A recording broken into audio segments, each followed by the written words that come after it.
बताना है? छोड़ मेरे बेटे का गिरबान। क्या बताना है मेरा को? वहीं रुक जाएं। बीच में पड़ेंगी तो अपने ही बेटे का नुकसान करवाएंगी। हाँ तो बताओ, क्यों आए थे तुम वहां पे? मना किया था ना मैंने तुम्हें। बहुत शौक है ना तुम्हें सच बताने का मेरा को, तो कर उसको फोन और सब कुछ सच बता दो। लेकिन याद रखना शारिक, अगली कॉल ना मैं पुलिस को लगाऊंगी, और उसके बाद तुम्हारे साथ क्या होगा इसका शायद तुम्हें अंदाजा नहीं है। गिरबान छोड़ो मेरा। छोड़ दूंगी गिरबान, लेकिन पहले मुझे ये बताओ, सच बताने का बुखार कब उतरेगा शारिक? 2 बार कोशिश कर चुके हो ना, आइडिया तो हो ही गया होगा। क्या मिला? देख लिया ना मैं मिरहा के साथ ही होती हूँ। तो बेहतर है ये कोशिश करना छोड़ दो, कामयाब नहीं हो गए तुम।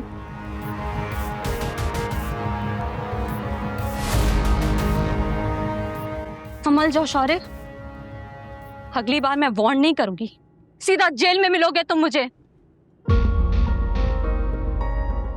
अरे कैसी ढीठ बेशर्म लड़की है ये, दंदनाती हुई आई और तेरा गिरबान पकड़ लिया।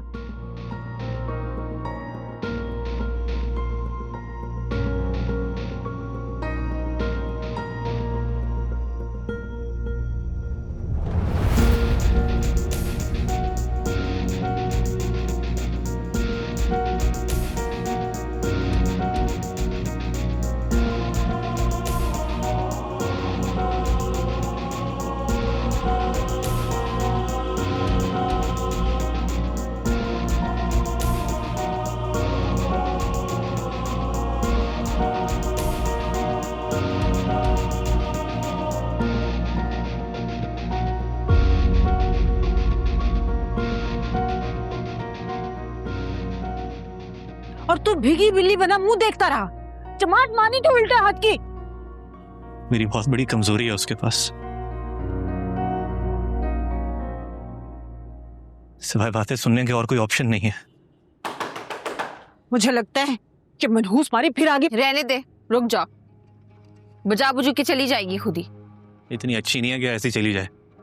या अल्लाह, बेड़ा हर को इसका, मनहूस को उठा ले, जान छुड़ा दे इस चुड़ैल से। हमारे पीछे पड़ गई हाथ धो के ये डायन।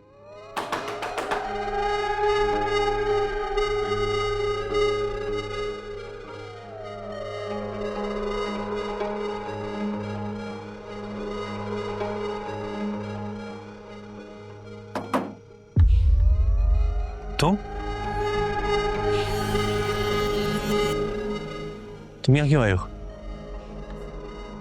अनाज़ा क्यों आई थी तुमसे मिलने के लिए? नहीं, वो क्यों आएगी? तुम्हें जरूर कोई गलतफहमी हो रही है। मैंने उसे खुद देखा है तुम्हारे घर से निकलते हुए। क्यों आई थी वो यहाँ? कौन है शारिक? आज से तू बड़ा दरवाजे से चिपका हुआ है। अरे आप जाओ यार, मैं बात कर रहा हूँ ना। तेरे सितारे तो बड़े गर्दिश में हैं, एक के बाद एक आफत आई जा रही है तुझ पर। आपने सुना नहीं? आप जाइए प्लीज जाइए आप। Thank you. बोलो क्यों आई थी अनाज़ा? हाँ, क्या प्लानिंग है तुम दोनों की? कोई प्लानिंग नहीं है यार। प्लानिंग नहीं है तो तुम क्यों आए थे मेरे घर? और अनाज़ा यहाँ तुमसे मिलने के लिए क्यों आई थी? वो बात करने आई थी। ताल्लुक तो कोई रहा नहीं है तुम दोनों के बीच में, उसका यहाँ तुमसे सिर्फ बात करने आ जाना मैं बात अजीब नहीं लगती? सादा और आसान लफ्जों में बताओ आखिर बात क्या है? शारिक देखो, मुझे मजबूर मत करो कि मैं तुमसे उगलवाने के लिए पुलिस को कॉल करूं। अच्छा, मैं बताता हूँ, सब बताता हूँ।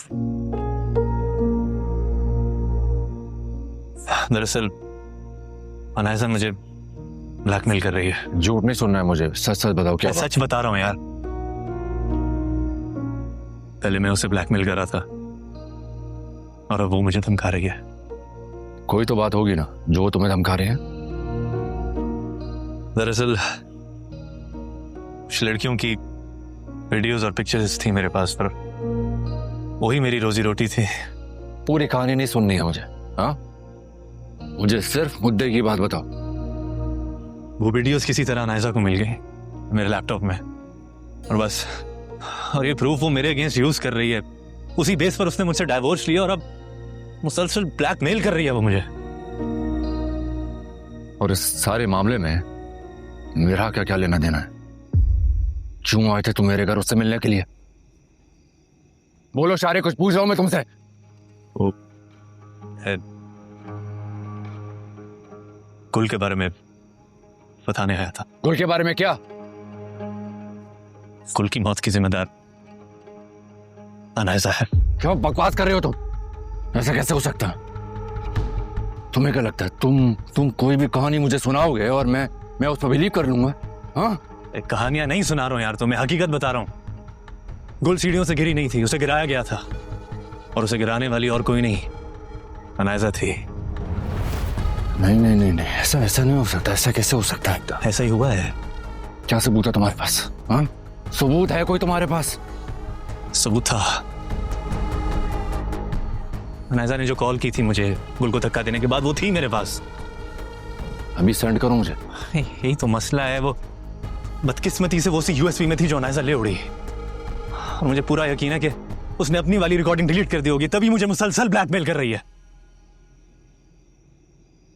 देखो शारिक, जो भी तुम कह रहे हो ना, अगर वो सच है तो मैं अनायजा से उसका गुनाह कबूल करवा लूंगा।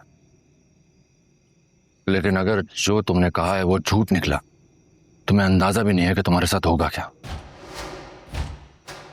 और किसी को भी पता नहीं चलना चाहिए कि मैं यहाँ आया था तुमसे मुलाकात करने के लिए, खास तौर से अनायजा को। समझे तुम? मैं पागल नहीं हूं जो अपने पाँव पर खुद ही कुल्हाड़ी मारूं।